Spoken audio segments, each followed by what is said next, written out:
अस्सलाम वालेकुम नाज़रीन, आप देख रहे हैं प्रोग्राम रियासत और सियासत में हूं सोनिया सत्ती। रोजाना हम बात करते हैं मुल्क की मुख्तलिफ जो इस वक्त सियासी टेम्परेचर है, सियासी सूरत हाल है, उस पर मौशी हवाले से डिफरेंट टॉपिक्स पर बात करते हैं। लेकिन आज के प्रोग्राम में हम बात करेंगे इस वक्त मुल्क को बल्कि पूरी दुनिया को दरपेश सबसे बड़े चैलेंज का, जो है मौसमियाती तब्दीली। नाज़रीन, मौसमियाती तब्दीली सदी का सबसे बड़ा और आलमी सतह का मसला बन चुका है। तारीख बताती है कि इंसान ने फितरत से सिर्फ फायदा हासिल करने पर इक्तफा किए रखा, लेकिन फितरत के तहफ्फुज पर कभी तवज्जो न दी। 20वीं सदी के आगाज से शुरू होने वाला माहौलियाती बहरान 1950 से शदीद तरीन होना शुरू हुआ। तब जाकर इंसान ने महसूस किया कि अपनी रविश पर नजरसानी की जाए। अब जहां दुनिया में मौसमियाती तब्दीलियों की इस लहर से बचने के लिए साइंसी बुनियादों पर काम हो रहा है, तो वहीं कुछ ममालिक को इस मौसमियाती तब्दीली के असबाब पैदा करने का बाइस भी करार दिया जा रहा है।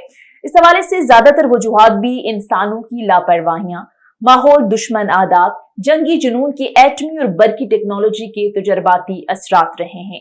और नाज़रीन, अब माहौलियाती आलूदगी को रोकने और मौसमियाती तब्दीली से बचने के लिए दुनिया में किए जाने वाले इकदाम नाकाफी हैं, क्योंकि दुनिया में फैली माहौलियाती आलूदगी इस हद तक बढ़ गई है कि धरती का ये गोला खुद एक हाइड्रोजन बम बन चुका है। तो दुनिया के 20 तरक्की याफ्ता अमीर तरीन मुल्कों में कार्बन का फैलाव तेजी से बढ़ रहा है, लेकिन कार्बन खारिज करने में पाकिस्तान का हिस्सा 1% से भी कम है। नाज़रीन, मगरिब समेत दीगर मुल्कों की जानिब से तरक्की की दौड़ ने कुदरत के निजाम को इस कदर मुतासिर कर दिया है कि हरा भरा पाकिस्तान तारीख की बदतरीन मौसमियाती तब्दीली की लपेट में है। और इस वक्त मौसमियाती तब्दीली से पाकिस्तान को शदीद खतरात का सामना है, जिसमें पानी की कमी है, फसलों की तबाही है, सैलाब है, ग्लेशियर्स का तेजी से पिघलना है, फिर समुद्र की दर्जा हरारत में इजाफे जैसे मसाइल का इस वक्त पाकिस्तान को सामना है। आज के प्रोग्राम में इसी सारी सूरत हाल पर हम बेसिकली बात करेंगे कि मौसमियाती तब्दीली है क्या, मौसमियाती तब्दीली से दुनिया को और पाकिस्तान को क्या खतरात लाहक हैं, इस हवाले से दुनिया की जिम्मेदारी क्या है, दुनिया को क्या करना चाहिए, पाकिस्तान की जिम्मेदारी क्या है, पाकिस्तान इस हवाले से क्या काम कर रहा है, इस पूरी सूरत हाल से निपटने के लिए दुनिया में किस हद तक संजीदगी नजर आ रही है। और सबसे इंपॉर्टेंट चीज ये कि मौसमियाती तब्दीली के खतरे से आगाही के लिए इस वक्त मीडिया का रोल कितना अहम है, मीडिया का किरदार क्या है, क्योंकि हम देखते हैं कि माहौलियाती और मौसमियाती तब्दीली की जो मौजूआत हैं अक्सर उन्हें नजरअंदाज किया जाता है। इसकी एक बहुत बड़ी वजह यह है कि उस तरह से फैसिलिटेट नहीं किया जाता, सहाफियों को इनकरेज नहीं किया जाता। लेकिन यहाँ पर मैं जिक्र जरूर करना चाहूंगी JNMI का, यानी global neighbourhood for media innovation. ये एक ऑर्गेनाइजेशन है जो कि बड़ा जबरदस्त काम कर रही है। सब जर्नलिज्म फेलोशिप प्रोग्राम के तहत एक वर्कशॉप अटेंड करने का मुझे मौका मिला इस ऑर्गेनाइजेशन की तरफ से, और मैंने देखा कि वो ग्लोबल वार्मिंग और क्लाइमेट चेंज के हवाले से बहुत ज्यादा इंकरेज किया जा रहा है। मुख्तलिफ सिटीज के अंदर जाकर वर्कशॉप का इनेकाद किया जाता है। मुख्तलिफ स्टूडेंट्स को, जर्नलिज्म से रिलेटेड जो स्टूडेंट्स हैं, इसके अलावा print media, digital media, main stream media के जो जर्नलिस्ट हैं, उनको बुलाया जाता है, वहां पर ट्रेनिंग्स दी जाती हैं, सेशन कराए जाते हैं, प्रॉपर फैसिलिटेट किया जाता है कि इस अहम इशू को निगलेक्ट ना किया जाए, इस अहम इश्यूज पर डॉक्यूमेंट्रीज बनाई जाएं, अवेयरनेस दी जाए। और उस ऑर्गेनाइजेशन की तरफ से ही बहुत सारे अवेयरनेस प्रोग्राम जो हैं वहां पर मैंने देखे, और मैंने ये जाहिर है वहां पर ऑब्जर्व किया कि इस ऑर्गेनाइजेशन की तरफ से बहुत जबरदस्त काम किया जा रहा है, बहुत जबरदस्त तरीके से इस अहम इशू पर बात करने के लिए जर्नलिस्ट को इनकरेज किया जा रहा है, जो कि मेरे ख्याल से बड़ा जबरदस्त इनिशिएटिव है। क्योंकि इस वक्त पाकिस्तान समेत पूरी दुनिया को जो सबसे बड़ा चैलेंज है, जैसा मैंने कहा कि मौसमियाती तब्दीली दुनिया के लिए तो एक बहुत बड़ा मसला हो सकती है, लेकिन हमारे लिए हमारी बका का मसला है। 2022 का सैलाब हमारे लिए एक बहुत बड़ा लम्हा फिक्रिया है। 2010 2011 से भी हमने कोई सबक नहीं सीखा। आपको याद होगा 2010 में सैलाब आता है, फिर हमने उससे प्रॉपर निकले नहीं थी, रिलीफ का काम जारी था कि 2011 में और ज्यादा बारिशें हो गई, फिर से सैलाब, फिर 2015 का सैलाब, उसके बाद की सारी सिचुएशन आपके सामने है। तो ये पाकिस्तान के लिए बका का मसला है, जिस पर हंगामी बुनियादों पर काम करना होगा। और आज बेसिकली इसी पर हम बात करते हैं कि इस वक्त पाकिस्तान इस सारी सूरत हाल से निपटने के लिए क्या कर रहा है, क्या करना चाहिए। और नाज़रीन, इसी सारी सूरत हाल पर बात करने के लिए हमें स्टूडियोज में ज्वाइन किया है कैसर नवाब साहब ने। क्लाइमेट एक्टिविस्ट हैं और इस हवाले से बड़ा इन्होंने काम भी किया है। इनसे बात करते हैं। अस्सलाम वालेकुम सर, सबसे पहले तो बहुत बहुत शुक्रिया आपके वक्त का। कैसे नवाब साहब, सबसे पहले तो मुझे ये बताएं कि मौसमियाती तब्दीली बेसिकली है क्या, मौसमियाती तब्दीली से दुनिया को और पाकिस्तान को क्या खतरात लाहक हैं, इस हवाले से दुनिया की जो जिम्मेदारी है क्या वो फुलफिल हो रही है, पाकिस्तान इस हवाले से कहाँ खड़ा है? जी अस्सलाम वालेकुम, थैंक यू आप लोग ने मुझे इनवाइट किया और मैं थोड़ा सा लेट किया है उसके लिए बहुत ज़्यादा हूँ। बेसिकली ये जो क्लाइमेट चेंज जिसको बोलते हैं मौसमियाती तब्दीली को अंग्रेजी में, क्लाइमेट चेंज एक ग्लोबल इशू है। ये सिर्फ पाकिस्तान का मसला नहीं है और ये पूरी दुनिया का मसला है। और ये मसला ऐसा है कि ये एक मुल्क की वजह से पूरी दुनिया में फैल जाता है और ये किसी इसका कोई बाउंड्रीज नहीं है। तो इस वजह इस इश्यूज पे ग्लोबल कम्युनिटी जो है वो इकट्ठा होती है हर साल और उसको बोलते हैं कॉप। और ये मौसमियाती तब्दीली मुख्तलिफ कार्बन एमिशन से और कार्बन डाइऑक्साइड से और उन उन उन खतरनाक एमिशन से जो ओजोन लेयर्स की जो ब्रेकअप होती है उसकी वजह से खतरनाक शुआए जो है वो जमीन पर पहुंचते हैं और उस पे जो है टेम्परेचर का जो है वो कभी राइज हो जाता है तो कभी वो डाउन हो जाता है। जिस तरह फॉर एग्जांपल आपने मुख्तलिफ अभी कुछ एक आध साल में देखा होगा कि कई ऐसे मुल्कों में जहाँ बारिश भी नहीं होती थी वहाँ इंतहाई ज्यादा बारिश स्टार्ट हो गई और कई ऐसे मुल्क जहाँ पे कहीं स्नोफॉल हुआ भी नहीं था वहाँ पे भी स्नोफॉल जो है आपको 20-20 30-30 सालों बाद जो है वो देखने को मिला। द सेम टाइम आप इस्लामाबाद में भी अगर आप यहाँ पे भी देखें तो इस वक्त कितनी गर्मियाँ जो है वो डिले होती जा रही है, सेम सर्दियाँ जो है वो ज्यादा होती जा रही है। तो ये सारी जो है ये ठीक है। अच्छा, कैसे नवाब साहब, हम देख रहे हैं कि मौसमियाती तब्दीली को लेकर अब इस वक्त दुनिया काफी सीरियस हो गई है। आपने कॉप कॉन्फ्रेंसेस का भी जिक्र किया। इस वक्त आलमी सतह पर एक मुआहदा हुआ है कि 2050 तक कार्बन जीरो हो जाएगी। यूएनओ का भी यही हदफ है। बहुत सारे ममालिक इस हवाले से इकदाम भी कर रहे हैं। तो आपको लगता है कि ये जो हदफ रखा गया है 2050 तक, ये पूरा करना आसान होगा? ये भी बड़ी इंटरेस्टिंग कन्वर्सेशन है कि ये जो हदफ रखे जाते हैं इसके पीछे पॉलिटिक्स क्या है कि मतलब हम 2050 तक या 2050 तक ये चीज करेंगे। सो इस बात को समझने की जरूरत है और इस पे बोलने की जरूरत है कि इसके पीछे बिजनेस कौन सा इन्वॉल्व है। हालांकि यही ममालिक बेसिकली ज्यादा वजूहात होती हैं ये इस वक्त। ममालिक ने बिल्कुल, ज्यादा हाँ। एमिशन किए हैं और हाँ। यही ममालिक ये हदफ रख के ये बात क्यों करते हैं इसको समझने के बाद आइडिया हो जाता है कि 2050 तो क्या 3050 तक की जो है वो कोई इस तरह की चीज अचीव नहीं हो सकती। फॉर एग्जांपल इन्हीं ममालिकों ने बात की थी कि सोलराइजेशन होनी चाहिए, रिन्यूएबल एनर्जी होनी चाहिए। अब यही ममालिक है कि इसी सोलराइजेशन और रिन्यूएबल एनर्जी पे नहीं आ रहे हैं और बल्कि मुख्तलिफ और चीजें ढूंढ रहे हैं कि इससे अच्छा ये है इससे अच्छा ये हो। तो इस पे जरा सोचने की जरूरत है। मैं अपनी कैपेसिटी में ये समझता हूँ कि ये पॉसिबल नहीं है कि 2050 तक जो है ये कार्बन जीरो हो जाएगा।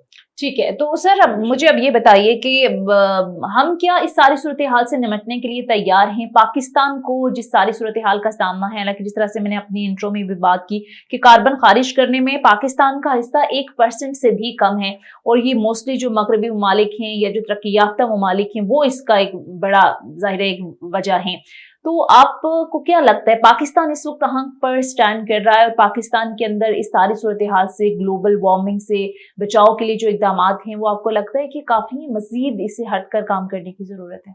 देखो पाकिस्तान में एक तो ये एक बहुत बड़ा मसला है पाकिस्तान का क्लाइमेट चेंज का। But at the same time Pakistan में और भी बहुत मसाइल है। फॉर एग्जांपल हमारा सबसे बड़ा जो है मसला वो पॉपुलेशन का है और पॉपुलेशन के बाद हमारा सबसे बड़ा मसला जो है वो यंग लोग है और वो यंग लोग ऐसे हैं कि वो एंगेज नहीं है। और अगर हम इस बात पे बात करें कि क्लाइमेट चेंज का जो पाकिस्तान में जो फ्लडिंग हुई, पाकिस्तान में जो ग्लेशियर मेल्टिंग हो रही है और वहाँ से पानी ज्यादा आ रहा है और उसकी वजह से जो है वो मामला खराब हो रहे हैं और किसानों को भी नुकसान हो रहा है। इसके अलावा जो है बिल्डिंग सारे खराब हो रहे हैं या गरीब लोगों के जो है मकान तबाह हो गए और उसके अलावा स्कूल्स तबाह हो गए, स्कूल से जो एजुकेशन खराब हो गया, हेल्थ सिस्टम खराब हो गया, रोड ट्रांसपोर्ट खराब हो गया। तो वैसे भी कुछ इतना ज्यादा हमारी चीजें ठीक नहीं थी देहाती इलाकों में और अब उसकी वजह से और भी मामला खराब हो गए। सो आई थिंक पाकिस्तान को निमटने के लिए इन चीजों को निमटने के लिए पाकिस्तान को एक प्रॉपर एक कमिटमेंट की जरूरत है और विद इन इंटरनल कमिटमेंट की जरूरत है और इस कमिटमेंट को फर्दर लोकलाइज करने की जरूरत है ताकि लोकल सतह पे जो है लोग इस चीज के लिए तैयार रहे और इस चीज की इम्पोर्टेंस को जान के जो है वो अपने कंस्ट्रक्शंस को उसी हिसाब से करे या अपने जितने भी नए आने वाले मामला हैं वो उस हिसाब से करे। सही। तो आपको क्या लगता है सर, जिस तरह से आपने अभी बात की कि ये जो कुछ भी हो रहा है इसके पीछे ज़ाहिर है पूरी पॉलिटिक्स है, आपको लगता है कि दुनिया इस सारे चैलेंज से निपटने के लिए संजीदा नजर आ रही है? देखो, दुनिया में फिर हम डिवीजन करते हैं कि अब कौन सी दुनिया। एक दुनिया है जहाँ पे एक मुल्क की अगर बात करें और बाकी दुनिया बात करे तो वो दोनों बराबर है। एक दुनिया ऐसी है कि वहाँ पे अगर आधे मुल्क बात करते हैं तो दूसरे आधे मुल्क को अगर बात करें तो वो तकरीबन बराबर हो जाते हैं। तो अब इस चीज की जरूरत है कि जो जितनी भी मल्टीलेटरल प्लेटफॉर्म है, लाइक यूनाइटेड नेशन है, ये ओआईसी है या बाकी जितनी भी है, इनकी कितनी इंपॉर्टेंस रहेगी। तो अगर हम अभी करंट सिचुएशन देखें, जो गजा और फलस्तीन इसराइल का जो आपस में फलस्तीन इसराइल का कॉन्फ्लिक्ट है, उसमें अगर आप देखें तो ये जितनी भी मल्टीलेटरल फोरम्स है, ये कोई बेबसी नजर आ रही है, इनका कुछ भी इतना ज्यादा इफेक्ट नजर नहीं आ रहा। सो सेम क्लाइमेट चेंज में भी जब ये मल्टीलेटरल फोरम थोड़ा सा सख्त बात करते हैं तो उसके बरक्स जो है एक कैपिटलिस्ट खड़ा हो जाता है। तो एक कैपिटलिस्ट जो है, अब जो है, पहले दुनिया डेमोक्रेसी की बात करती थी, अब डेमोक्रेसी भी इसी तरह वीक होती जा रही है। सो ये क्लाइमेट चेंज की तरह, जितने पहले लोग कहते थे कि जी मेजॉरिटी इज द अथॉरिटी, अब majority is not the authority, बिल्कुल, हाँ, वेल्थ इज द अथॉरिटी। तो एग्जैक्टली। जिसके पास वेल्थ है वो जो है वो बात करेगा और उसकी बात मानी जाएगी। सो दुनिया को इस चीज पे फोकस करना चाहिए कि हम किस तरह की स्ट्रेटेजीज बनाएं कि जो जिसके पास वेल्थ है उसकी मुंह को हम कंट्रोल करें और उसके जो है वो हम दुनियाई भलाई के लिए जो है वो इस्तेमाल कर सकें। अच्छा सर, एक और बात होती है कि क्लाइमेट चेंज सिर्फ टेम्परेचर राइज मसला नहीं है कि हमारे ग्लेशियर्स मेल्ट हो रहे हैं, बल्कि अब ये डिस्कशन चल रही है कि ज़ाहिर जिस तरह से आपने भी जिक्र की कि इससे माइग्रेशन हो रही है, फूड सिक्योरिटी के इश्यूज जो हैं वो बढ़ेंगे, वाटर सिक्योरिटी तो ऑलरेडी एक इशू ही है। आपको लगता है कि ये अलग सॉर्ट ऑफ डोमिनो इफेक्ट जो है वो बनेगा आगे जाकर, हमारी जो रीजनल सिक्योरिटी है, इसके अलावा हमारे जो क्लाइमेट इन्वायरमेंटल इशू, ये सिर्फ ये नहीं रहेगा बल्कि नेशनल एक इशू बनता नजर आ रहा है आने वाले वक्त में आपको? देखो, कोई भी जो इस तरह का आबा आती है या इस तरह का बहुत बड़ा एक तूफानी किस्म की चीज आती है, फॉर एग्जांपल क्लाइमेट चेंज या कोई भी चीज आती है, तो वो आपके हर चीज को इफेक्ट करती है, आपकी इकोनॉमी को इफेक्ट करती है, आपके पूरे इदारे जो है वो उसमें बिजी हो जाते हैं। सो अभी जो नई चीजें आती है, ये क्लाउड बर्स्टिंग हो गया, जो जिसने हमने देखा कि बलूचिस्तान में जो है बहुत ज्यादा बारिश हुई, अभी आपने देखा यूएई में बहुत ज्यादा बारिश हुई। तो ये जितनी भी क्लाउड बर्स्टिंग और ये बायो टेररिज्म या इस तरह के टेररिज्म है, ये अब नए फील्ड है, अब इसमें जो है नए हमें देखना होगा। और दुनिया में जिस तरह के हमारे जैसे मुल्क है जिनके कॉन्फ्लिक्ट्स है, अपने रीजनल कॉन्फ्लिक्ट्स है, फॉर एग्जांपल हमारा सबसे बड़ा कॉन्फ्लिक्ट इंडिया के बाद के साथ है। तो अगर ये अब जो है वो पिछले जो वार में इस वेपन्स इस्तेमाल होते थे, अब वो चीजें जो है लोग एटम बम की बातें ज्यादा नहीं करते, अब लोग जो है वो इस तरह के वार्स की बातें करते हैं, बायो टेररिज्म हो गया, या ये इवन इको टेररिज्म इसको बोलते हैं कि आप किस तरह जो है किसी मुल्क की एक इकोलॉजी को जो है बर्बाद करो, किसी मुल्क की जो है आप एनवायरनमेंट को खराब करो। फॉर एग्जांपल आप देखते हैं कि लाहौर में अचानक धुंध आ जाता है और वो धुंध आता है आपके पड़ोस मुल्क से। सो अगर इस तरह कोई चीज पाकिस्तान भी वन करता है तो वो भी पड़ोसियों पे जो है वो इफेक्ट करते हैं, because we are living in a globe, और उस ग्लोब में जो है कोई आपकी जो स्पेस है उस पर आप दीवारें नहीं बना सकते कि आप जो है अपना क्लाइमेट को जो है सेव करो, but at the same time दरख्त लगाना और ये छोटी चीजें जो है इसको हम कर सकते हैं। और मैं तो माहौल दोस्त जो पॉलिसीज हैं। और सर आपको क्या लगता है इस हवाले से कितना अवेयरनेस की जरूरत है ज़ाहिर है, और मीडिया का रोल आप देखते हैं कि इन अहम मौजूआत पर कहीं आपको नजर आ रहा है, और किस तरह से अवेयरनेस क्रिएट की जाए? काम शहरी को भी दरख्त लगाने का एक हमने देखा था इनिशिएटिव हुआ, स्टार्ट किया था, लेकिन फिर हमने देखा उसके आपने कोई सूदमंद फवाइद देखे, या आने वाले वक्तों में क्या होना चाहिए नेशनल सतह पर कि अवेयरनेस क्रिएट की जाए कि ये एक बहुत बड़ा मसला है? देखो, ये ट्रांसफॉर्मेशन जो है ये एक दिन में नहीं हो सकती, और ना ये एक सोसाइटी का पिलर ये करवा सकता है। मीडिया के साथ साथ जो है मैं समझता हूँ कि जितना भी ग्रास रूट लेवल पे है, अब आप मुझे बताया कि पाकिस्तान में कितने परसेंट लोगों के साथ टीवी की एक्सेस है, फिर टीवी को आप छोड़े कितने परसेंट लोगों के साथ जो है वो इंटरनेट या केबल या वो बिजली की इवन एक्सेस है, या मोबाइल स्क्रीन या आजकल सोशल मीडिया पे है। सो उसके हिसाब से आपका ज्यादातर पॉपुलेशन जो है वो इस एक्सेस से दूर है, और वही ज्यादातर पॉपुलेशन होता है जो इस माहौल से जो है वो ज्यादा असरअंदाज होता है। सो मेरे अपनी राय करते हैं, हम्म। जितना हम लोकल कम्युनिटी के एंगेज करते हैं, इसमें आपके इंटरफेथ लीडर्स भी है, आप अपने मदरसे में अपने लोकल लीडर्स को, फिर उसमें इसके अलावा जो है सोशल मीडिया इन्फ्लुएंसर्स है, और इसके अलावा आप हमारे अपने, अगर आप केपी वाली साइड पे बात करूँ तो वहाँ पे हमारे जरगे से हमारे हुजरे का एक बहुत बड़ा रोल होता है, हमारे मस्जिदों का बड़ा रोल होता है, हमारे स्कूलों का बड़ा रोल होता है। तो वहाँ से ये तालीमात जो है आम होगी, और उसके अलावा जो जितनी पॉसिबिलिटी हो सकती है कि हम अपने गली मोहल्ले शहर को एटलीस्ट ये कूड़ा उठा सके, ये चीजें साफ कर सके, छोटी छोटी चीजें करके जो है ये बच्चों के अंदर अवेयरनेस, छोटी छोटी चीजें करके अब बड़े चैलेंज से निपटने में हमारे लिए आसानी हो सकती है। अच्छा, एक और चीज पाकिस्तान के हवाले से तो जाहिर है ये कहा जाता है कि इस खराबी का डायरेक्टली जो है वो जिम्मेदार नहीं है। ओवरऑल तो बहुत सारे मसाइल हैं, जैसे आपने दरख्तों की कटाई के हवाले से बात की, ओवरऑल अवेयरनेस के हवाले से बात की, ये मसाइल हैं। लेकिन अगर मौसमियाती तब्दीली के मुतासरा ममालिक की फहरिस्त देखें तो पाकिस्तान 6ठे नंबर पर आता है, यानी मालदीव, भूटान, इस जैसे मुल्क जो हैं वो पहले दूसरे तीसरे नंबर पर हैं। लेकिन ये वो मुल्क हैं जिनकी आबादी पाकिस्तान के एक शहर की आबादी जितनी है।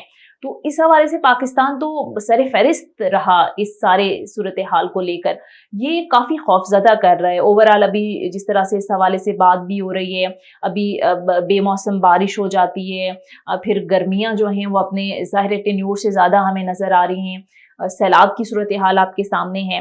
तो आपको लगता है कि सारी सूरत हाल से आने वाले वक्त में हम निमट सकेंगे? गवर्नमेंट लेवल पर क्या इकदाम होने चाहिए?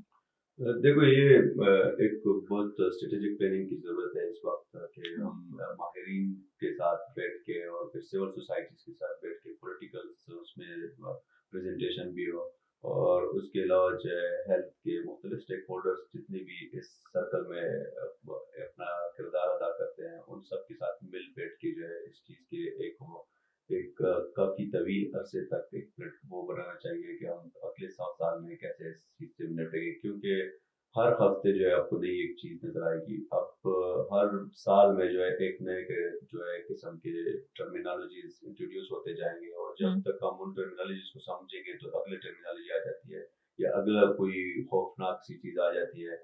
तो आई थिंक इस वक्त गवर्नमेंट को सख्त जरूरत है, और अभी तो सुप्रीम कोर्ट ने भी ऑर्डर किया है कि जो है क्लाइमेट अथॉरिटी बनानी, अभी तक क्यों नहीं बनी और या क्या हो, लेकिन इसके पीछे समझने की जरूरत है कि इसके पीछे बिजनेस किसका खराब होता है, इसमें सबसे ज्यादा नुकसान किसको हो रहा है, इसमें सबसे ज्यादा जो है अगर कोई लॉ इम्प्लीमेंट होगी तो वो कौन होगा, वो एक सरमायादार होगा, और बिल्कुल सरमायादार जो है वो उस सिस्टम की रीढ़ की हड्डी भी खुद को समझेगा, और उसको इस सिस्टम में वो जगह भी दी जाएगी कि ये वाकई में रीढ़ की हड्डी है। बट ठीक है, बिल्कुल। और सर बिल्कुल, और अगर जिस तरह से अभी आपने बात की कि ये सिर्फ मसला ये नहीं है कि क्लाइमेट चेंज, मौसम के हवाले से जो सूरत हाल का हमें सामने है, जैसे हीट वेव हो गई, कोल्ड वेव हो गई, सैलाब हो गई, कहत साली की शक्ल में जो खतरात नजर आना शुरू हो गए हैं, सिर्फ ये मसला नहीं है बल्कि इससे ज़ाहिर इफेक्ट होती है डायरेक्टली हमारी मैशत भी। तो आपको क्या लगता है सर, मुआशी हवाले से हम बहुत ज़्यादा बात करते हैं, हमारा एक ज़राई मुल्क है, तो गवर्नमेंट का इस हवाले से भी कोई आपको लगता है प्लानिंग उनके एंड पर मौजूद है कि अगर इन चीज़ों को कंट्रोल नहीं कर सकते तो वो डायरेक्टली इफेक्ट करेगी हमारी इकोनॉमी को? देखो, ये सारी चीजें तो इकोनॉमी के साथ लिंक है, लेकिन जितनी भी ये मसले मसाइल हो जाते हैं अचानक कि हमारे ऊपर, जिसको हम अजाब का नाम दे देते हैं, ये आ जाते हैं, तो इसमें सोचने की जरूरत है कि इसमें बिजनेस सबसे ज्यादा कौन करता है। मतलब अगर आप इसको समझेंगे कि इसके पीछे बिजनेस किसका चलता है, गरीब का बिजनेस तो तबाह, जो अव्वल तो उनका बिजनेस होता नहीं है, जब वो जो होता है वो भी तबाह हो जाता है, और फिर उसमें जिसको ज्यादा फायदा होता है वो बेहरी में जिसका खैर होता है, उसको जानने और उसका जो है चेहरा लाने की जरूरत है। ठीक है, आप आवाम के सामने या तो फिर अमली इकदाम भी हमें नजर आएंगे। ठीक है, ठीक है, बहुत बहुत शुक्रिया। हमारे साथ मौजूद थे कैसर नवाब साहब, क्लाइमेट एक्टिविस्ट थे। बहुत बहुत शुक्रिया सर आपके वक्त का। आज ये था हमारा आज का प्रोग्राम। उम्मीद है कि आज का जो अहम और इंतहाई अहम मौजू था क्लाइमेट चेंज के हवाले से, मौसमियाती तब्दीली के हवाले से, इस पर बड़ी सहर हासिल गुफ्तगू हुई है। इंशाअल्लाह इसी टॉपिक पर हम आगे भी प्रोग्राम में बात करते रहेंगे। कल तक के लिए इजाजत दीजिए। इंशाअल्लाह कल किसी नए टॉपिक के साथ आपकी खिदमत में हाजिर होंगी। खुदा हाफिज।